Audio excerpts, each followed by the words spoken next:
Hey, this is Matt once again. Welcome back to another video. This is a paid request for Lucas. Thank you so much for that. First off, I apologize if there's a bit of a wind fan noise.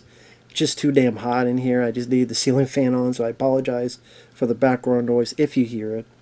Number two, if you want to request any type of videos, would be a review, a re-review, thought streams, commentaries, video game playthroughs, random thoughts, streams, whatever the case, feel free to send it either directly to my PayPal. I do have a CashApp as well.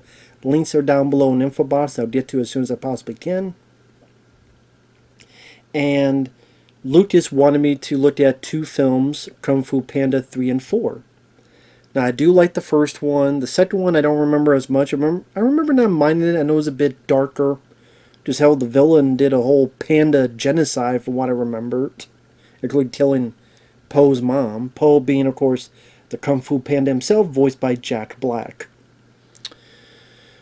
You also have Dustin Hoffman coming back as Master Shifu. You have the Furious 5 coming back. So you got Angelina Jolie as Tigress.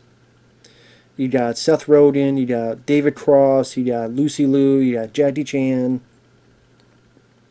The villain is this yak. Some say a bull, but it's more like a yak. Played by J.K. Simmons, who was in Whiplash. He was J. Jonah Jameson and Sam Raimi's Spider-Man films, among others. He is a guy that fights this Master Oogway, who is the guy that gave Po, "You're the guy that's going to be the Dragon Warrior," in the first movie. But he's in the spirit realm. The bad guy's in the spirit realm. They used to be friends. But the bad guy wants the chi of all the Kung Fu masters. So they fight, steals his chi. He's able to get to the mortal world, and now he's going to get the chi of anybody, especially the Dragon Warrior.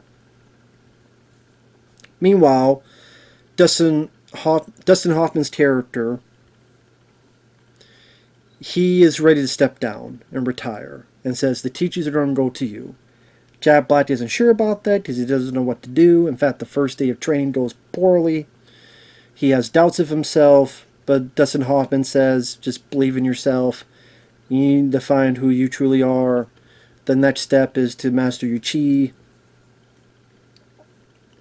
Which, how convenient that the thing he needs to master just happens to be the thing that the bad guy wants. And then one thing leads to another. In the village, another panda arrives, and it is Bryan Cranston. And you find out he is the father of Po, the long-lost father, and they hug and they bond over their panda ways. His adoptive father, the Goose, voiced by James Hong, Lo Pan in Big Trouble in Little China. He was in the first two films. He feels a bit he's afraid that this actual father will screw over his son, and hey, this is still my son. I know that's your father, but you're still my son. That kind of thing, which I thought was sweet. I thought I gave James Hahn's character, they said, nice sweetness that you really do see. He does care for his son. He's very protective of his son. I thought that was actually one of the more nicer, funnier bits in the movie for me, was James Hahn's character. Ultimately, they're attacked by these jade statues, which are the chi of the stolen masters. But it's hard to fight these because they're made of jade. And they're able to hold him off a bit. Pretty much what he has to do is he has to be the master of chi. And Bryan Cranston goes, if you come back to me in our secret panda village, learn how to act and be and think like a panda, you'll become a chi master. He goes on his journey. The Goose, the other father, decides to join along because he's sketchy about all this and wants to protect his son. Meanwhile, the others stay there. Hoffman sends David Cross and Seth Rogen to check out on what the bad guy's doing. One thing I thought was, while I do like the film and the first two, one thing that always annoyed me with these, because I've seen this film before, it's not my first time seeing this. I never seen the fourth one, although I hear that shit, but we'll see. We'll see. I mean, I thought Transformers 1 would be bad, and I liked that one. And we'll see.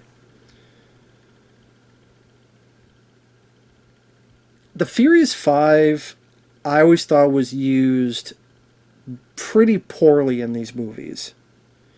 They're used a bit better in the first one, but in the second and the third one, they just were not used that well. I mean,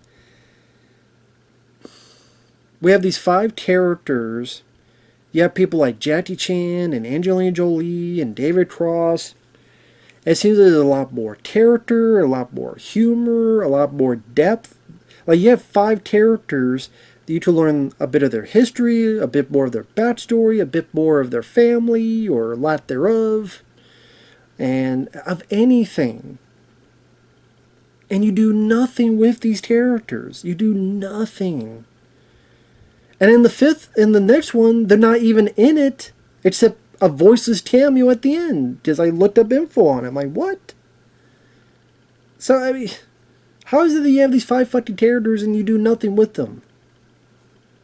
Build them up. Let's learn more about this person. Let's learn more about that one. Let's have Tidris and Poe grow as friends. I'm not saying you need to have a fucking love story where they're rocking the jockin' and jerking the dirkin' and having the horizontal fandango. Because I don't know how a panda and a tiger would do it, and I don't want to know. But as friends, yeah, you should do that. Compadres, confidants, yeah, you should do that. You don't do shit with it. That would be nice to see. Or with the Jackie Chan's tier, but you do absolutely nothing with it. Just seems like a waste of talent for them to be in there and do jack all. David Cross and Seth Rogen, spoiler, they go over there and they get their asses kicked just like that. So it didn't really fucking matter. So then later the bad guy gets with Master Shifu and Jackie Chan and Angelina Jolie and Lucy Liu. You get a little bit of decent fighting, but pretty much, Jackie Chan and Lucy Liu, they get it pretty, not quickly, but they last a bit longer. Destroys the temple, doesn't hop and tells Angelina Jolie, go get Poe. Now, granted, I don't know how the fuck, because what's funny is, soon after, it looks like she got there in a day. Like, she teleported there. She found the glitch, so it's not a glitchless speedrun. She's on the speedrun with the glitches and got there fucking quickly. You would say, well, she had this scroll. I'm like, well, it's supposed to be a secret fucking village, like. But it's like, if you knew, you're saying in these scrolls, you knew where the fuck the secret village was the whole time and didn't bother to tell Poe about it? You think when someone looked at these scrolls, there's a panda, maybe there's something with a panda and there's, oh shit, here's the secret village, here's the location. And if it was in the scrolls, then how the fuck did she find the secret location in the first place? If it wasn't, how come no one told Jab Blasteard about this beforehand? Or no one tried to look, oh, here, this panda is going to be the new Dragon Warrior. Let's see if any of the scrolls have anything to do with pandas and help them out. Or, I don't know. Just something to think about. And meanwhile, when Poe gets there, it's pretty much just him with the locals. And there's some, it's goofy and silly, but there's fun stuff with the other panda characters. There's the one big one that always likes to hug. You gotta remember, this is still meant for kids. And, there's harmless stuff. There's the little baby one that wants the Tiger's action figure, and he gives it up, and she's so happy about it, and he's happy that she's happy, and that was sweet. Kate Hudson is in. I forgot she was in this. She voices a female panda that looks like they were going to hook up, but from what I understand, the fourth one, they did nothing with that, so that didn't matter. But she did do these things with ribbons and kind of a bit of a tease. Kind of a bit of a cock tease, Kate Hudson. What are you doing? You learned that from Goldie Hawn? No, I'm just kidding. I don't want Caruso to beat me up. I love Caruso. Curse the man. I like Goldie Hawn as well, so I don't want either one to beat him up. Or beat me up, or beat everybody up. Beat up the bad guy from the spirit world. He's from the spirit world, asshole. You can't see him. But then him training their ways of rolling down the hill instead of walking. The way James Hahn is trying to still be in Poe's life and doesn't want to feel like he's being edged out. Bryan Cranston, liked him as an actor. Nice that he's voicing the character.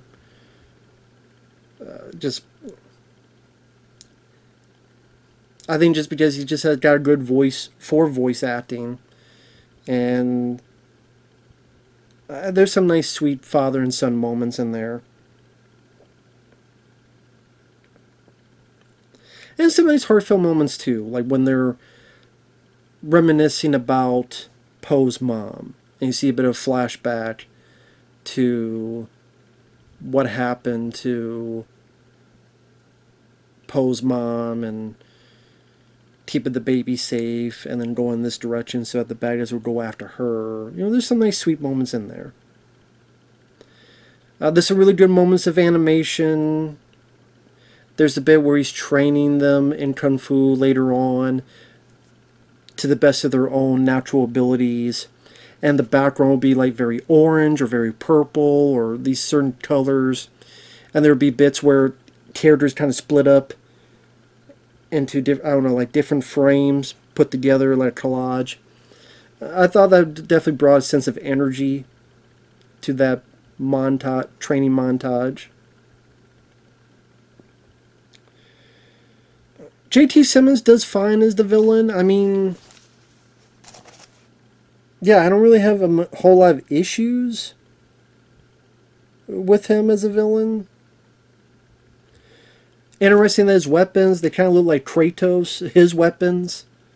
Only the blades are made of jade, but just the way he moves them just remind me of Kratos from God of War, so I didn't mind that. Look at my... Oh, even the way it opens, I thought it was kind of a cute idea to have Jack Black's character be part of the DreamWorks logo. That he's climbing up this mountain, he's being tired, he's huffing and puffing, and then he lies on the moon part of DreamWorks. Then he slowly gets his fishing pole out and pulls up the DreamWorks logo while he's talking all the way. I thought that was kind of a cute way to incorporate the logo with the character. So I liked that. Even in the spirit realm, I liked the way that looked visually. The action pieces between the turtle, Master Oogway, which the voice actor, I forgot, he played the Tea Maker in Matrix Reloaded. I'm like, oh, okay, yeah, that's why that voice sounds familiar. Because he's the Tea Maker in those movies. Another joke I thought was kind of funny is, like, one of the first battles against the Jade creatures, there's this bit of... Obviously, they don't have cameras, so in order to take a picture, someone has to draw really quick. So Poe's like, hey, I find one of the masters I've heard so much about. Draw me. And then when he finishes it, it's a drawing of him getting punched in the face. He's like, oh, I had my eyes closed. It's goofy, but I thought that was kind of funny. That you see the guy's really scared, but he's drawing as fast as he can. And the review, I thought that was entertaining. That was a funny bit.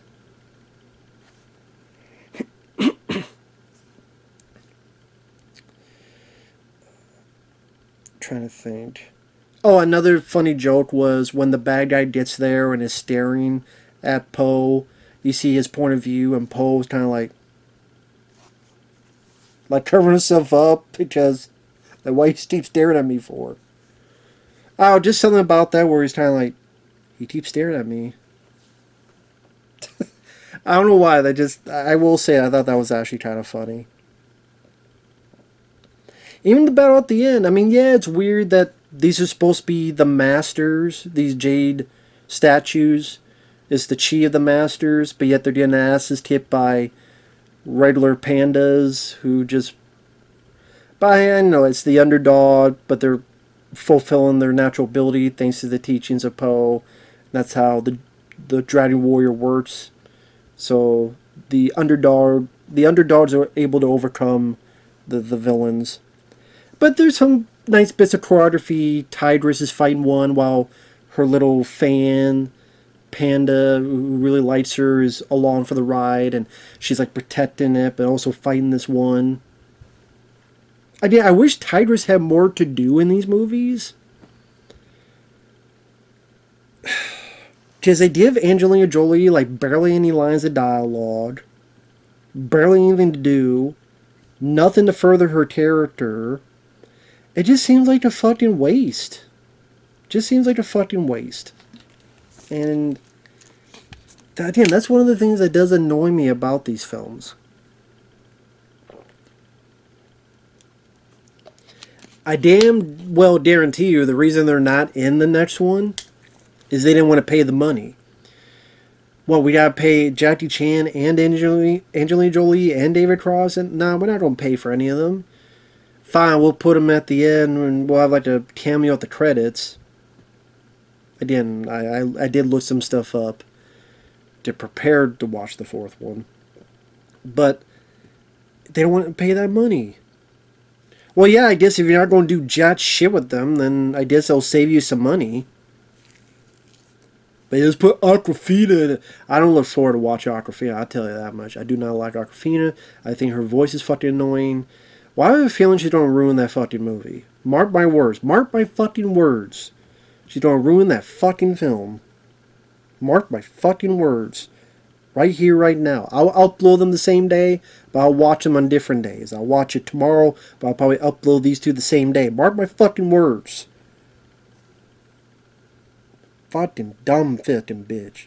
Anyway, fuck Awkwafina. I don't even drink the fucking water.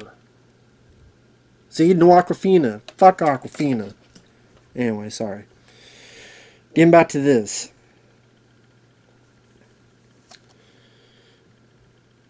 Poe eventually, spoilers, Poe eventually fights the bad guy. He can't do his special thing, but he gets the idea to do it to himself, but takes both of them into the spirit world. Granted, I don't know how that works, because if he does the thing, he's still touching them. So if he's still touching them, when they take him into the spirit world? Because it's acting as if like you're trying to take Freddy Krueger from the dream to the real world. You hold on, you both go together. But if he does the thing with his finger, isn't he still... They're still holding each other? So one would take the other to the spirit world, but here... Maybe he does let go. I don't know. Or maybe because he's holding on more and as he's doing it to himself. You would think if he did it, it was just him disappearing, not the guy he's holding... Whatever. It's an animated film, whatever. I don't know why I'm looking for logic in it. They have a bit of a fight. He gets captured. The rest do their chi, give him the power, and then he uses newfound chi power to defeat the bad guy. I mean, pretty much blow him into atoms. Overload him, and he explodes, and there's like nothing left. Except like molecules.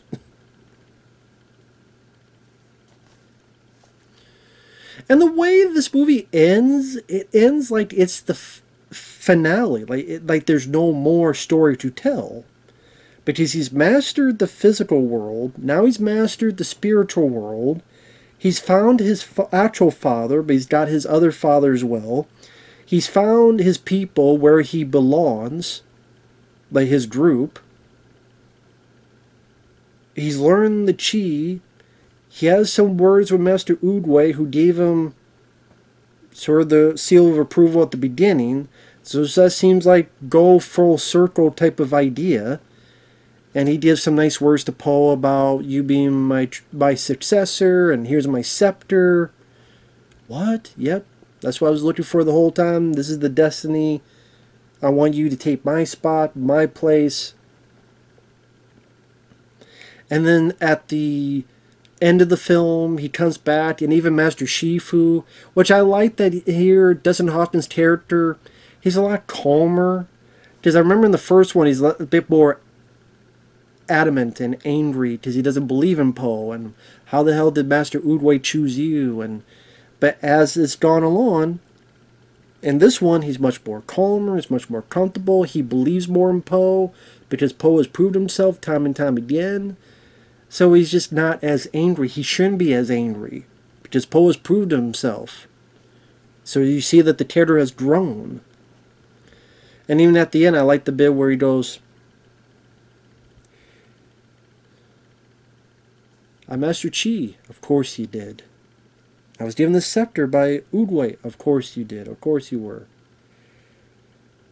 Can you teach me? I thought that was a nice humbling thing for the master to now be the student, and the student to now be the master.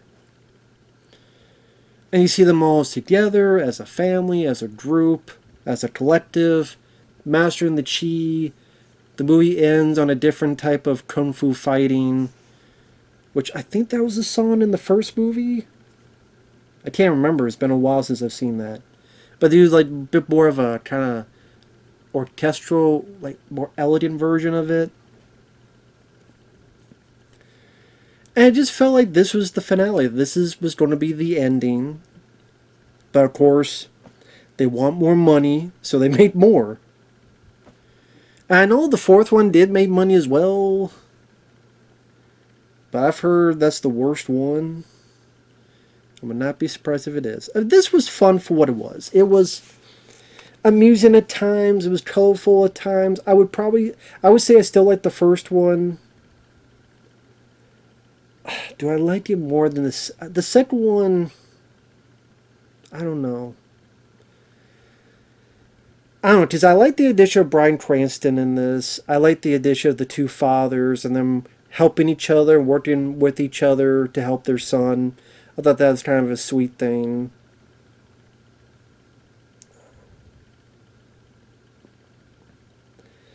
The idea of using a bit more of a supernatural villain, so it didn't feel like a copy of the previous villains, I did not mind that. I don't know, I could go back and forth whether I liked or disliked this more than the second one. But I would say like all three I don't mind. They're fun for what they need to be. They're colorful. For the most part, family friendly for kids. There's not wall-to-wall juvenile jokes that just annoy the piss out of me. Again, my only issues is really like the Furious 5. I wish the Furious 5 were more utilized and more incorporated and not always like pushed to the side. And I think there's just a lot more you could have done with these characters. I know there was a DVD like called The Furious 5 or Secrets, but I mean like incorporating into these movies where you got the budget and you got the time, and I don't know. I'm not saying you do all 5 in depth because that's hard to do, but at least 2 of them, maybe even 3. Just saying. But hey, it is what it is. You know, the fight scenes were fun. In particular, the finale fight, especially in the Panda Village. Again, to repeat myself, I thought the bit with Tigress, with the little panda girl helping each other fight one, was kind of cute. I know in the credits it's Jean-Claude Van Damme as Master Croc. I know he had a few bits of dialogue in the second film. I don't remember him having any dialogue in this. I only remember him in like one scene with David Cross and Seth Rogen, and they're going to where the bad guy's at, but I don't think he said any lines. And not those lines either. I know Van Damme has history, but I'm talking about like movie lines. Although a crocodile doing cocaine, well, I mean, there was Cocaine Gator starring Jean-Claude Van Damme. I see that movie. But yeah, I don't remember him having any lines. If he did, I don't remember them. But yeah, this was fun for what it needed to be. It was harmless. Good for the kids. If you like a bit of martial arts, animation. These are pretty short films as well. They're 90 minutes. Well, no, really. If you take out the end credits, they're like 80 minutes. Really. Like 80 hour and 20 some minutes. So they're pretty short, in and out, harmless, and fun for what they need to be for kids' entertainment. So with that said, thanks for watching, take care, and we will see you guys in the next video. Bye-bye for now.